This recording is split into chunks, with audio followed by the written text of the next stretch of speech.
माता मोरु देवी जैसे बुलाते नहीं, माता मोरु देवी जैसे बुलाते नहीं।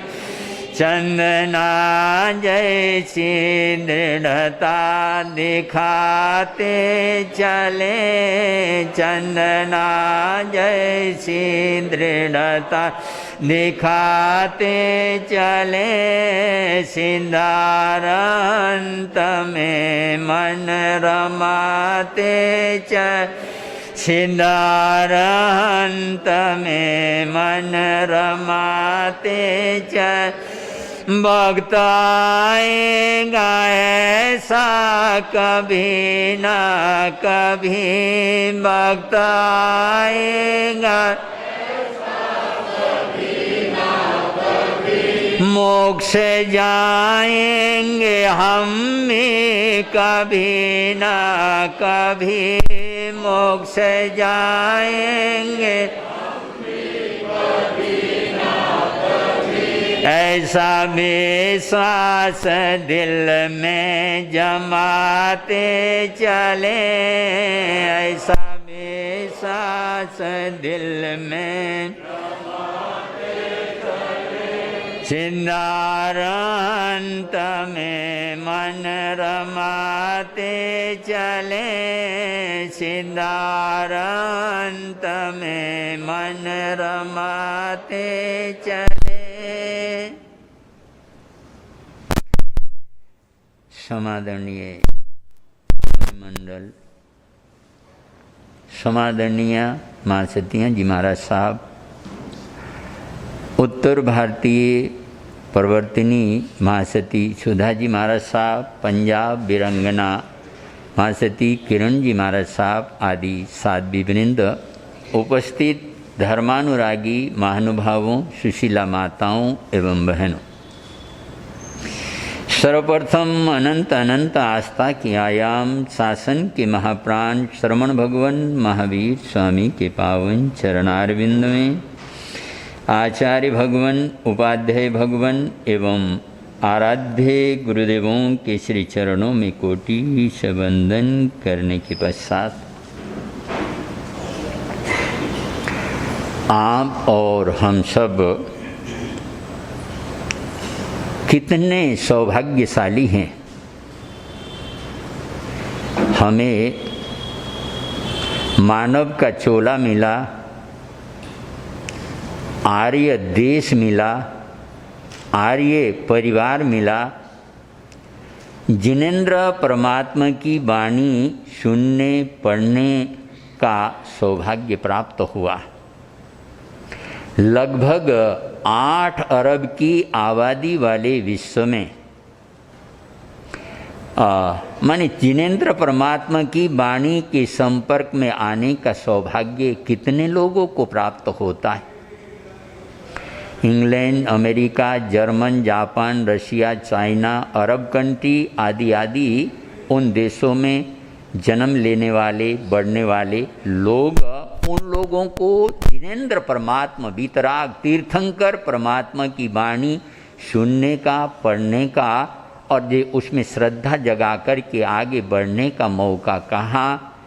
खाने पीने मौज उड़ाने भस्मीभूतस्य देहस्य पुनरागमन कुत। एक बार अगर ये शरीर चला गया तो किसने देखा है, कब जन्म होगा। इसीलिए और ये मिले हैं साधन तो कान का राग ले लो, आँखों का राग ले लो, नासिका, जिह्वा और स्पर्श इंद्रिय, 5 इंद्रियों का राग ले लो। जितना लिया जा सकता है उतना राग ले लो। वो लोग तो उस जो है इंद्रियों की राग के अंदर गलतान होकर के आगे बढ़ रहे हैं, लेकिन आप और हम सब को सौभाग्य प्राप्त हुआ है। परमात्मा प्रभु महावीर की वाणी के अनुसार शक्ति है और ये साधु बनकर के, साध्वी बनकर के 5 महाव्रतधारी सर्वविरत और होकर के आगे बढ़े। अगर उतनी शक्ति नहीं है तो श्रावक और श्राविका व्रत को अंगीकार करके श्रावक की 12 व्रत, उन 12 व्रतों में से अगर एक भी व्रत को अंगीकार करके व्यवस्थित रूप से उसका पालन कर कर के चलते हैं और सुगति, उस यानी श्रावक की गति एकांत देवलोक की, वो भी भवनपति में नहीं, बाण वेंतर में नहीं, ज्योतिषी में नहीं, और ये प्रथम देवलोक से लेकर के 12वें देवलोक तक श्रावक की गति अगर श्रावक पना का अगर ये क्या हो जाए, पालन हो जाए, तो इतनी यह बड़ी करनी करने का, ऐसे आत्मा को उत्थान करने का सौभाग्य हमको प्राप्त हुआ है। और लेकिन मन ये ऐसा होने के बावजूद आज हमारा समाज ये क्या कर रहा है, भटक रहा है, चमत्कार की तरफ भाग रहा है। और ये चमत्कार पता नहीं, इतना सुनने के बावजूद, इतना पढ़ने के बावजूद, इतने चतुर्मास संतों के साध्वियों के होते हैं और इतने सेखे काल में भी संत साध्वियों का विचरण रहता ही रहता है, श्रद्धा भी है, भक्ति भी है, होने के बावजूद भी अपना मूल मार्ग छोड़ करके इधर उधर और ये भटक रहा है समाज। जरा विचार कीजिए, जरा सोचिए आज क्या हो रहा है, किधर जा रहे हैं हम। थोड़ा गहराई से, गंभीरता से विचार करने का प्रयत्न कीजिए कि ये धरा कौन सी धरा है। और ये यहाँ पर आचार्य परवर पूज्य श्री मोतीराम जी महाराज साहब, पूज्य परवर खजानचंद जी महाराज साहब, पूज्य परवर शालिग्राम जी महाराज साहब, आचार्य सम्राट पूज्य श्री आत्माराम जी महाराज साहब, और ये उनकी साधना और उनकी करनी, उनका ज्ञान, उनकी महानता, और ये यहाँ पर बैठे बैठे इंग्लैंड के अंदर क्या कुछ हो रहा है और वो बात और ये बताते थे। और ये इस तरह की बात, और श्रमण प्रवर्तक उपाध्याय श्री फूलचंद जी महाराज साहब, भोले बाबा के नाम से जिनको जाना जाता है, पहचाना जाता है, रतन मुनि जी महाराज साहब, और कितनी महान साध्वियों ने आपके इस धरती को, यानी इस लुधियाना शहर को एक से एक बढ़कर के जपी तपी संयमी साधक ऐसे महान आत्माओं ने इस धरती को खुद अपने जीवन को तपाया। और जो है यहाँ के कण कण के अंदर जो है साधना और ये व्याप्त है। और बोलने के लिए उनके जय बोलेंगे, उनके अनुयायी कहलाएंगे, वो हमारे गुरु और ये कहलाएंगे। बात इस स्थिति ऐसी हो रही है और जो है ऐसे तो बोलेंगे, और रामचंद्र की जय, रामचंद्र की जय, रामचंद्र की जय। किसी ने एक तान करके दी गाल में, रावण की जय। मन ये स्थिति आज हमारी ये होने जा रही है। और ये आपके लुधियाने के उपनगर के अंदर विचरण करती हुई, और जो है हमने देखा गोचरी पानी के लिए, और जो कुछ माने चतुर्मास के प्रारंभ में बेले तेले के रूप में धर्म चक्र के प्रेरणा करती हुई घरों में जाने का मौका मिला है। और ये कोई गुरुजी आ गए हैं, घर घर में गुरुजी आ गए हैं, और ये वो तो पूरा का पूरा पसीना पसीना और हो जाता है, कौड़ियों की बरसात होती है, ये होती वो होती, यानी क्या हो गया मन के ये थोड़ा हमारी खोपड़ी को, और ये किधर हम भटक रहे, क्या हो रहा, थोड़ा विचार तो करें, सोच तो लें। और ये चमत्कार जब तक हमारा भाग्य जो जागृत नहीं होगा, जब तक हमारे पुण्य का उदय नहीं होगा, साक्षात लक्ष्मी भी अगर सामने आ जाए और वो भी हमारा कुछ भी देने में, कुछ भी और बदलने में, और कौन कौन उपस्थित थे मुझे पता नहीं है, लेकिन जब उपाध्याय परवर श्री रविंद्र मुनि जी महाराज साहब और हम किचलू नगर के अंदर थे, और ये देख करके बहुत पीड़ा, दिल के अंदर बहुत कसक और बहुत पीड़ा कि हमारा समाज जा किधर रहा है, वो क्या रहा है। इसलिए मैंने और जो है एक घटना, उसी घटना को यहाँ पर मैं नहीं ले आओ, लेकिन केवल याद दिला करके मैं आगे बढ़ता हूं। कांदले के अंदर, जो कि यूपी उस समय मुजफ्फरनगर डिस्ट्रिक्ट में था, अब शायद बागपत डिस्ट्रिक्ट में आ गया है। और ये कांधले में एक भाई उत्तर भारतीय प्रवर्तक शासन सूर्य आध्यात्म योगी पूज्य गुरुदेव श्री शांति स्वरूप जी महाराज साहब के सामने कहता है, गुरुदेव आज आपने जो कुछ भी प्रवचन किया है सबका सब 100% मेरे जीवन पर मेरे पर किया है। तो मन जे गुरुदेव ने कहा, मैं तो भगवान महावीर के सिद्धांतों को लेकर के, कर्म सिद्धांतों को लेकर के बोल रहा था।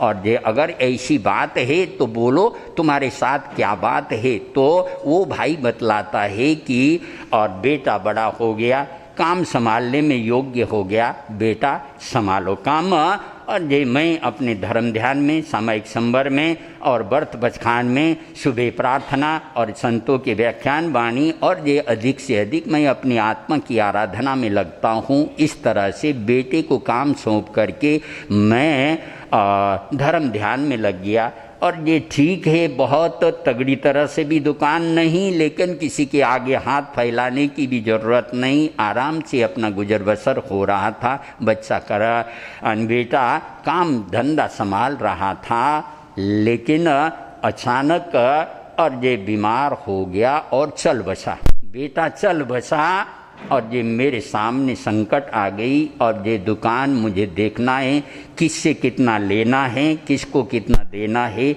ये कुछ जानकारी नहीं। जिनको देना था वो तो आकर के धमक गए, जिनसे लेना था कोई अपना मुंह दिखाने के लिए तैयार नहीं।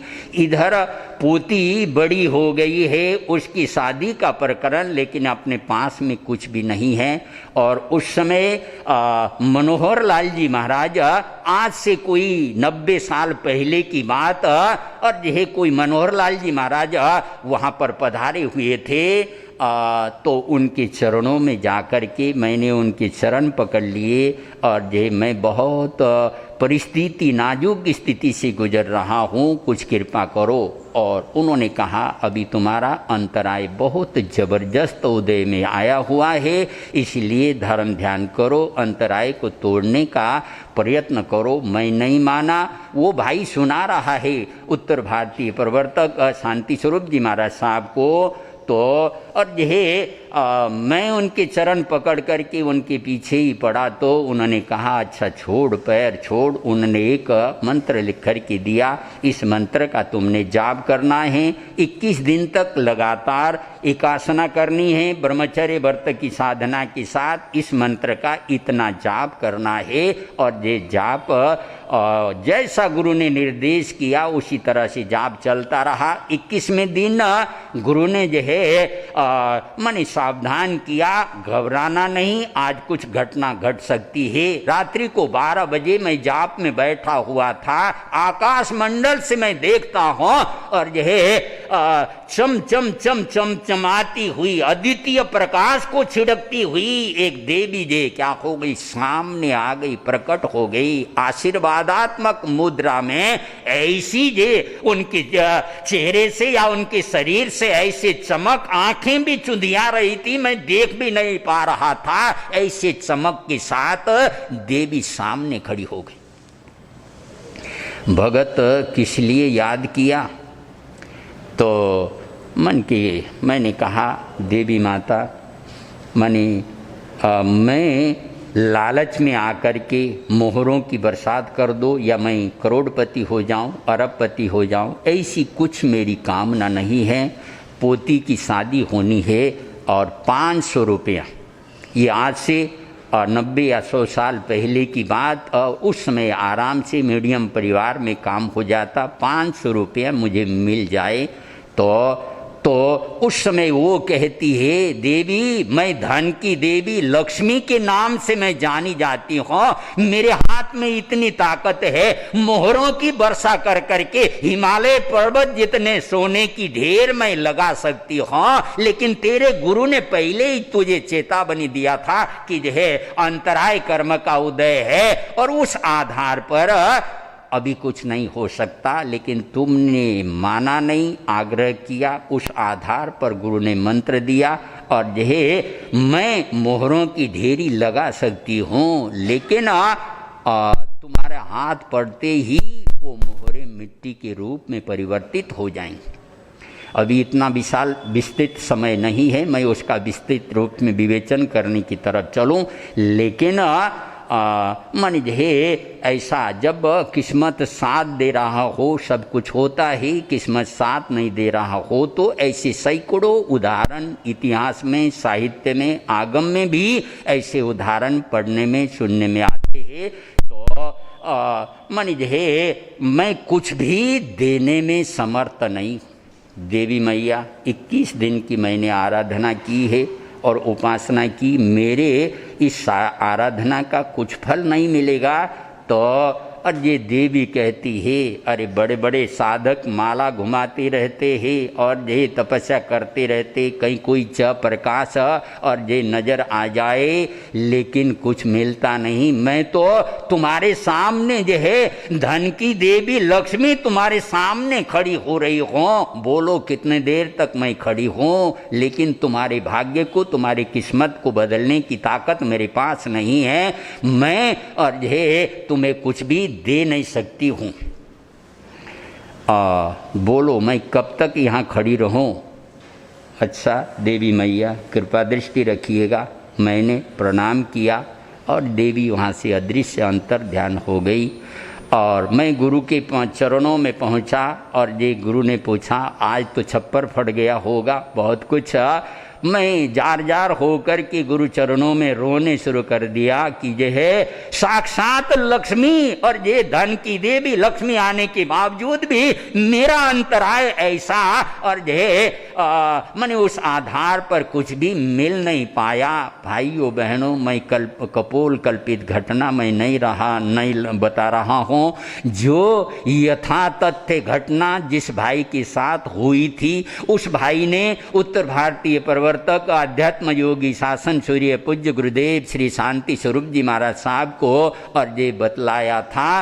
वो घटना मैं आपके सामने रख रहा हूँ। फिर हम भटक कहाँ रहे हैं इधर उधर। और ये महामंत्र नवकार जिसकी ताकत हमने भी अनुभव करके देखा है, कोई अपनी बड़ाई करने के लिए मैं आपके सामने नहीं बोल रहा हूँ, लेकिन और ये अनादिकाल पहले और ये महामंत्र और ये पावरफुल था, वर्तमान में है, अनंत भविष्य के अंदर भी। और ये अगर कोई संकट की घड़ी आती है और कोई कठिनाई आती है और ये कोई रोग और उपसर्ग विघ्न और बाधाएं आती है और श्रद्धा के साथ, आस्था के साथ, निष्ठा के साथ अगर ये हम आराधना करते हैं तो और ये बहुत कुछ संकट के बादल उसके प्रताप से ये क्या हो जाते हैं, दूर होने वाले होते हैं। रही चमत्कार की बात, मानी है बेन्या और कृष्णा नदी के तट पर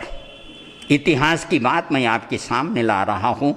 बेन्या और कृष्णा नदी के तट पर 500 तापस साधना करते थे और वो तापस मान यही पैरों पर लेप, कुछ ऐसी जड़ी बूटी का लेप लगा करके और वहाँ की जो बेन्या नदी है वो नदी को जैसे जमीन पर पैर रख करके और चलते हैं, इसे पानी के ऊपर पैर रख करके आराम से वो 500 के 500 सन्यासी इधर से उधर, उधर से इधर पार होते थे। अपने श्रावक वर्ग भी उसके प्रभाव में आ रहा था और ये किन्हीं श्रावक को बहुत पीड़ा हो गई कि हमारा समाज जा किधर रहा है। और ये जाकर के आर्य समेत उनके सामने जाकर के बात रखी कि ऐसी ऐसी बात है, गुरुदेव कृपा कीजिए और ये भटकते हुए को इनको सही मार्ग पर लगाना नितांत जरूरी है। आर्य समेत उन्होंने कहा, और ये चमत्कार दिखाना ये हमारा काम नहीं है, हम साधक हैं, हम आत्म साधना के मार्ग पर चलने वाले साधक हैं और उस आधार पर माने नहीं है। अगर ऐसी बात आ गई है, समाज भटक रहा है तो कोई बात नहीं है। और ये आते हैं तुम यूँ करो और उनको और ये उन 5 के 500 सन्यासियों को भोजन के लिए निमंत्रण दे दो और उनको भोजन कराओ। ठीक है। जैसा श्रावकों को कहा उसी तरह से श्रावकों ने किया। 500 के 500 तापस वहाँ पर आए तो उनको कहा कि ये भोजन कराना है, और ये पहले और ये मेहमान अतिथि आ गए अपने घर में तो उनके पैर धो करके, और नहीं पैर धोने की ज़रूरत नहीं, मना करने वो करे, लेकिन श्रावक वर्ग और यह उसमें लगा हुआ था और उन्होंने रगड़ रगड़ करके जो भी लेप पैरों पर लगा हुआ था और सारा का सारा लेप उनका उतार दिया।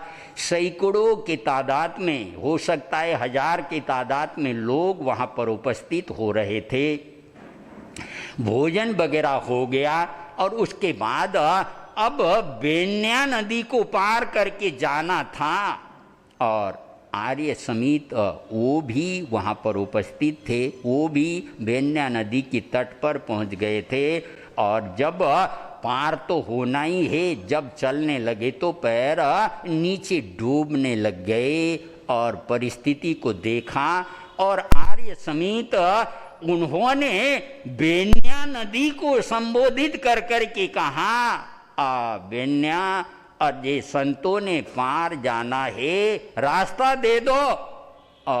मन ये नदी के बहाव का पानी जैसे डैम बांध दिया हो और मनी ऊपर दीवार खड़ी हो, ऐसा ऊपर का पानी ऊपर ही रह गया, नीचे का पानी बह गया, और मन जो है एक कदम यहाँ से वहाँ ऐसे कदम उन्होंने भरा, नदी ऐसे संकोच करके छोटी हो गई, और ये एक ही कदम से समीत ने, आर्य समीत ने, और उस नदी को पार कर लिया।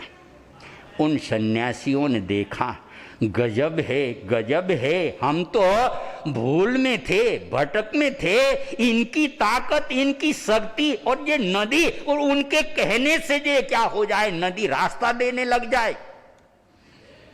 वहीं पर 499 शिष्य और बड़े तापस उनके गुरु और उनके ही चरणों में दीक्षित हो गए मुनि जीवन में, जैन मुनि के रूप में। और ये क्या, और ये शासन है, ये शासन के अंदर ऐसा ही प्रकरण आचार्य हेमचंद्र जी महाराज के सामने आ गया, जिनको कलिकाल सर्वज्ञ कह करके पुकारा जाता है। आचार्य हेमचंद्र जी महाराज साहब के सामने ऐसे श्रावक लोग आकर के कहने लगे कि कोई जादूगर या कोई अमुक केले के पत्ते में जाकर के कर्तव्य दिखाता, यानी केले का जो पेड़ मनी उसमें उसके जो पत्ते हैं वहां पर बैठ करके अनेक तरह के कर्तव्य दिखाता है।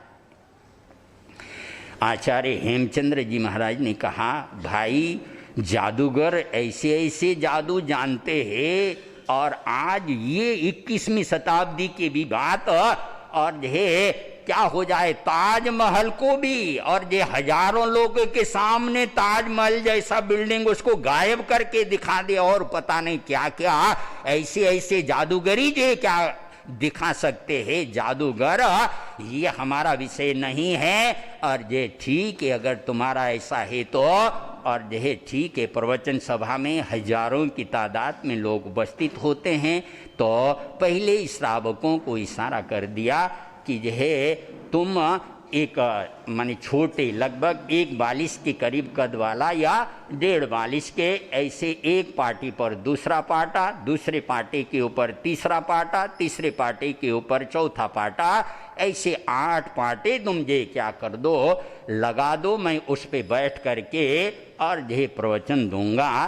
और ये ठीक है, आचार्य हेमचंद्र जी महाराज ने जैसा कहा उसके अनुसार और ये श्रावकों ने वैसी ही व्यवस्था की, और अपने शिष्यों को पहले ही आचार्य जी ने क्या किया बतलाया हुआ था कि मानी जी जब मैं प्रवचन कर रहा हूँ और उस समय 2 संत पाटे को ऊपर मानी सबसे नीचे वाले पाटे को छोड़ करके उससे ऊपर 7वें पाटे को ये क्या कर देना, और ये उसको 2 संत ऊपर उठा लेना और सबसे नीचे का पाठा और ये वहाँ से सरका देना। और जैसा गुरु आज्ञा शिष्य ने ऐसे ही किया।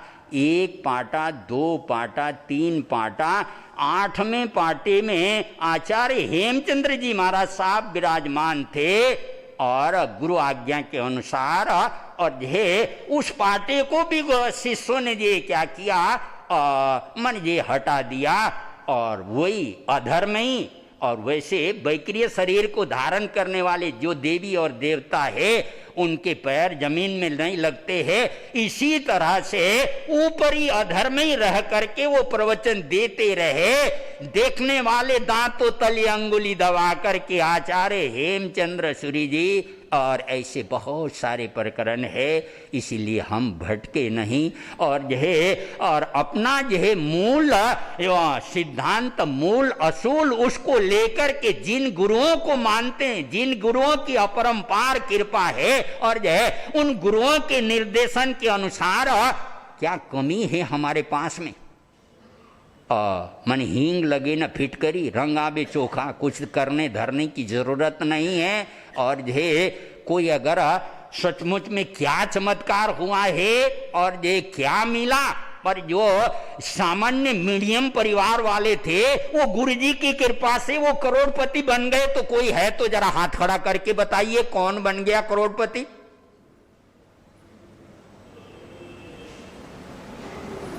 लगभग कितना सभी करोड़पति होंगे। हमारे सौरभ मुनि जी कह रहे हैं कि लगभग सभी करोड़पति होंगे। वो तो अरबपति भी बैठे हैं और कमी नहीं है पतियों का तो। और ये लेकिन मीडियम परिवार की बात पूछ रहा था मैं। और ये शुरुआत में बतलाया कि कांधले का वो भाई जिसने देवी की उपासना करके साक्षात लक्ष्मी प्रकट हुई और उसने एक कौड़ी भी उसको उसके माध्यम से मिल नहीं पाया।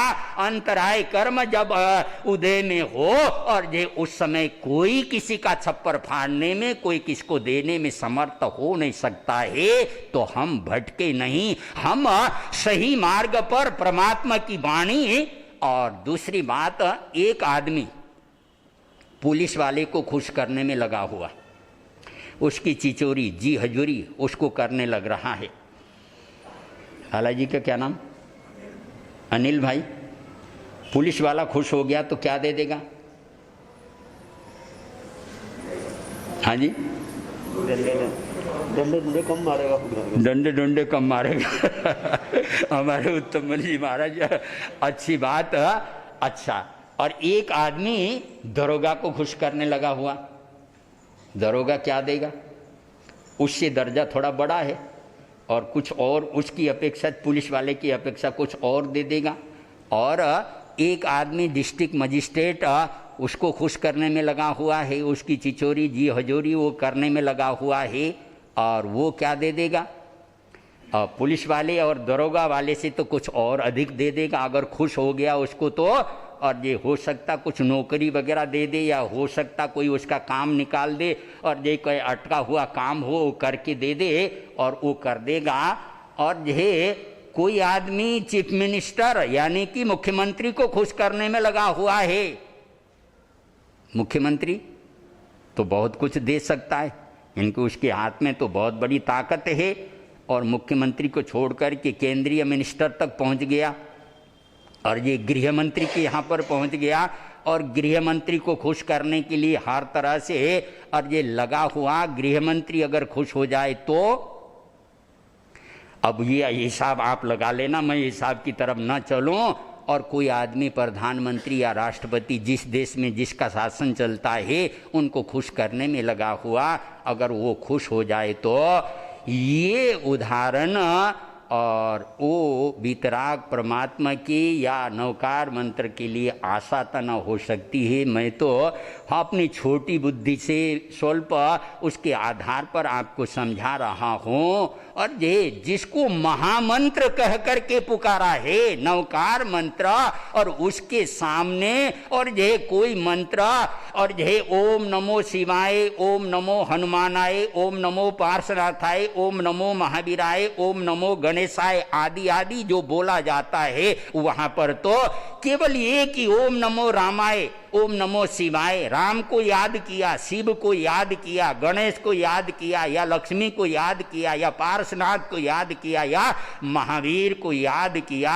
लेकिन जब नमो अरिहंताणम अगर हम बोलते हैं, अरिहंत परमात्मा को मेरा नमस्कार हो, आंतरिक शत्रुओं के ऊपर काम क्रोध राग द्वेष, क्रोध मान माया लोभ राग द्वेष, इन शत्रुओं के ऊपर जिस आत्मा ने विजय प्राप्त कर लिया, राम हो, कृष्ण हो, बुद्ध हो, महावीर हो, ईसा हो, पैगंबर हो, और ये किसी देश का जन्मा हो, किसी धर्म से संबंध रखने वाला हो, अगर उस अरिहंत पद को प्राप्त कर लिया है तो नमो अरिहंतानम, अनंत अनंत ये उन आत्माओं को याद किया जाता है। नमो सिद्धानम, सिद्ध तो अनंतानंत है, और ये किसी देश का किसी वेश का परमात्मा, और ये जिनेन्द्र परमात्मा की वाणी कितना व्यापक थी। 15 प्रकार के सिद्ध, स्वलिंग सिद्ध, अन्य लिंग सिद्ध, गृहस्थ लिंग सिद्ध, यानी कि यह है और अपनी यही मान्यता से भी सिद्ध हो सकता है, दूसरी मान्यता से भी, और निर्मलता पवित्रता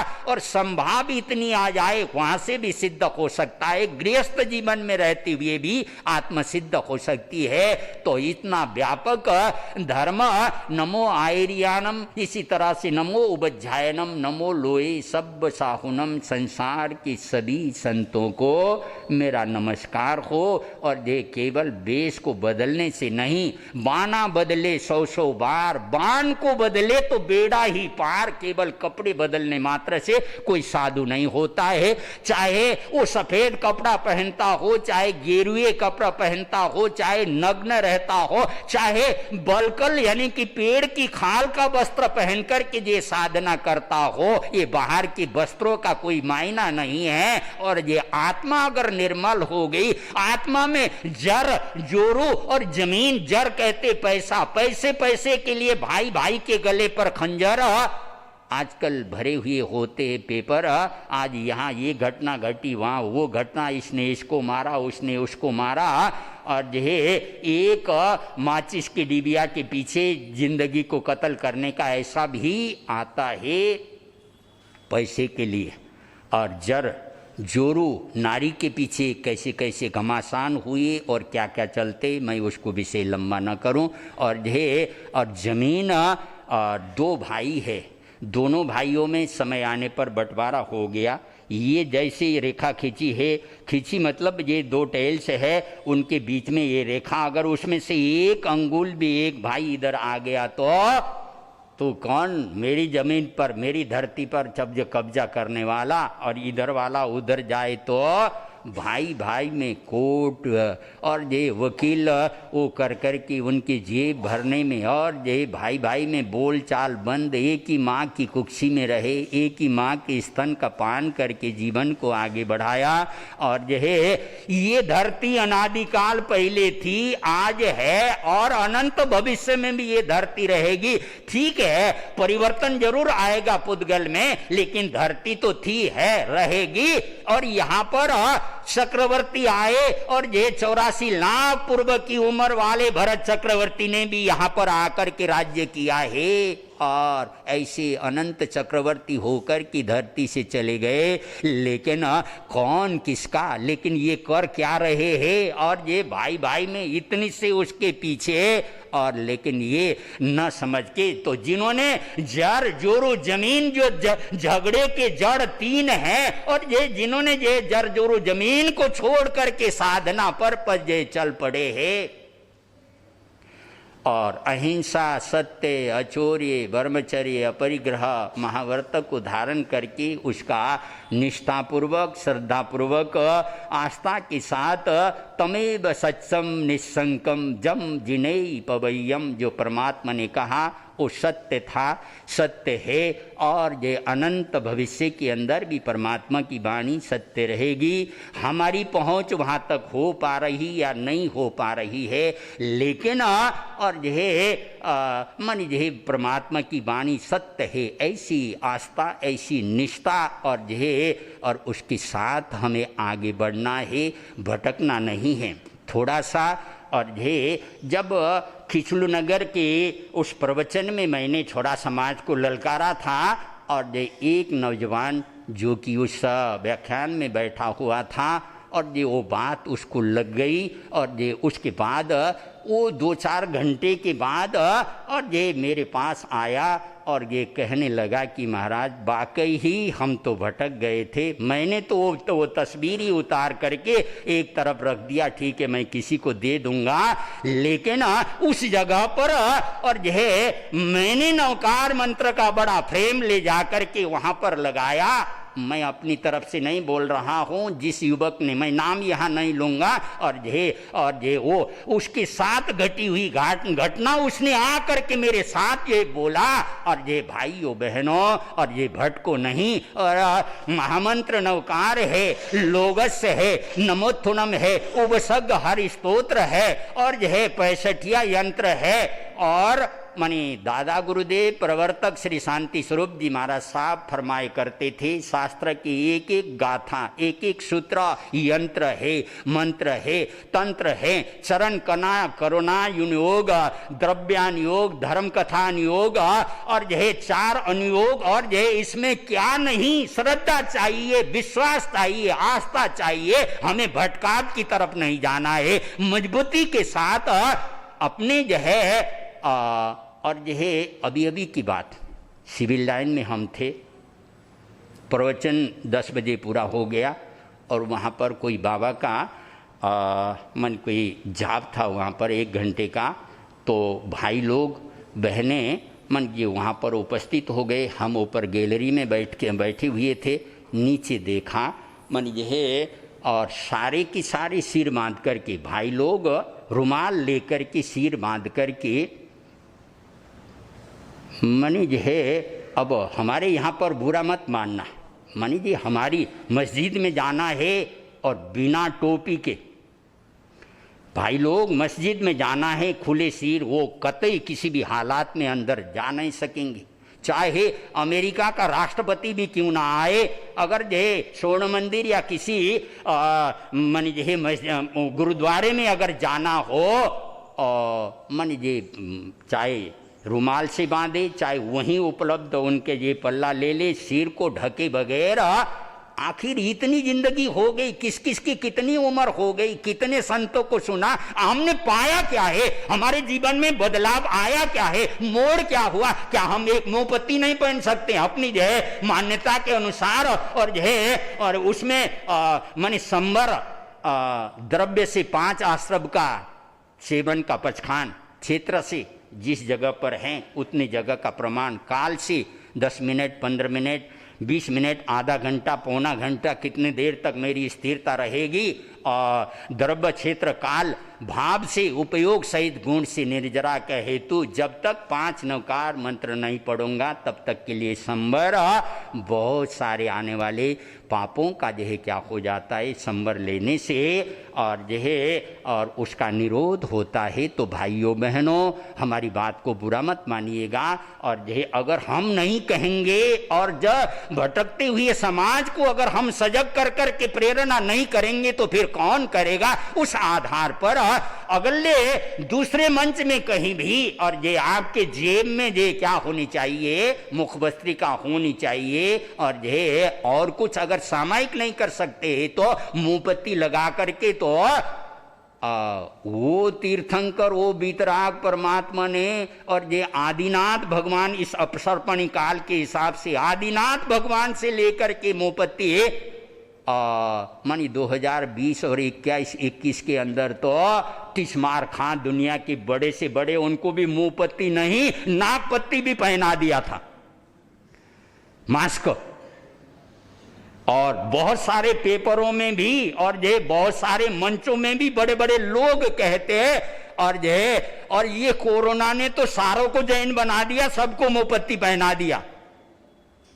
तो मतलब यही कि मन की बात को बुरा न मानते हुए, और उसको यथातथ्य जो बात कही गई है उसके पीछे वजन है, और उसको स्वीकार करके भटकाव की तरफ न जाएं, और सच्चाई को स्वीकार करके सही धर्म को और जीवन में अंगीकार करें। और अगर मान लो आपके यहाँ पर बीमारी पिंड नहीं छोड़ रही है, और ऐसा कितना ही डॉक्टर, कितना ही हकीम या कितना ही और वैद्य आदि को दिखाने के बावजूद भी कुछ हो नहीं रहा है, ऐसा कीजिए, कटोरी में या गिलास में फांसू पानी या गर्म पानी लेकर के और उसको सामने रखिए और नौका उस पानी की तरफ देख करके नौकार मंत्र की 5 माला नमोलोय सब साउनम तक कीजिए। 5 माला कर करके उसको देखते हुए 5 माला करके वो पानी, और कितने दिन से कब से बीमारी ऐसे चल रही है, और 31 दिन 51 दिन या 108 3 महीना 18 दिन करके देखिए, और ये क्या उसका फल मिलता या नहीं मिलता है क्या, और ये उसके जो वाइब्रेशन है, और ये वो यानी पंच परमेष्टि के पीछे कितनी आत्माएं काम कर रही होती है, और वो जब हम आराधना कर रहे उसके वाइब्रेशन के द्वारा, उसके ध्वनि प्रकंप के द्वारा, और ये ऐसा कि ये बीमारी है पुराने ज़माने में किसी के शरीर में भूत हो जाए, लग जाए, किसी के शरीर में प्रेत लग जाए, मंत्रवादी मंत्र के माध्यम से किसी के शरीर में सांप ने काटा, जहर फैला हुआ है, और और मंत्र के माध्यम से, मैं सुनी सुनाई बात नहीं बोल रहा हूँ, पढ़ी पढ़ाई बात नहीं बोल रहा हूँ, अपने घर में घटी हुई घटना मैं आपको बोल रहा हूँ। मैं तो किसान का बेटा हूँ, और ये संसारी पक्ष में मेरे बड़े भाई, और ये खेत में जो जैसे धान का बीज होता है ऐसे रागी का बीज उखाड़ रहे थे, वहाँ पर सांप बैठा हुआ था, उसने काट लिया, और पता था इसलिए तुरंत उन्होंने यहाँ से हाथ बांध दिया, और हाथ सूज करके इतना मोटा, आज से लगभग 55 या 60 साल नहीं, लगभग 55 या 52-55 साल पहले की बात, तो वहाँ पर कोई हॉस्पिटल आदि, डॉक्टर आदि, नेपाल के पहाड़ी इलाकों में जहाँ पर बसें भी नहीं जाती थी उस समय तो, और वहाँ पर कोई हॉस्पिटल आदि, डॉक्टर आदि का कोई संबंध नहीं था, वहाँ पर कोई संपर्क नहीं था, और ये 1 दिन गया, 2 दिन गया, इतनी वेदना में, इतनी तड़पन में उस जहर के किसी ने बतलाया कि अमुक जगह पर, और ये मंत्रवादी है, वो मंत्रों के माध्यम से जहर को उतार देता है।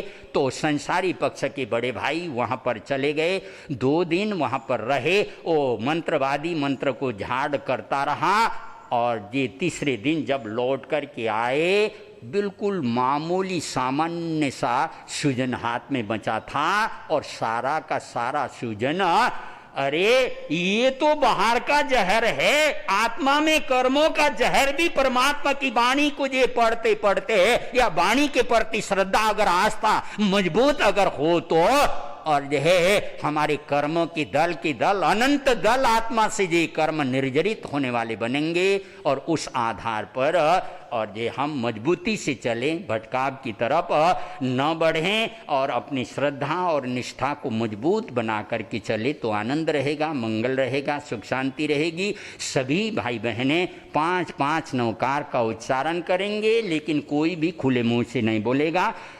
रुमाल हो तो रुमाल लेकर के, नहीं तो अपना हाथ लगा करके बोलेंगे, नमो अरिहंतानां नमो सिद्धानां नमो आयरियानां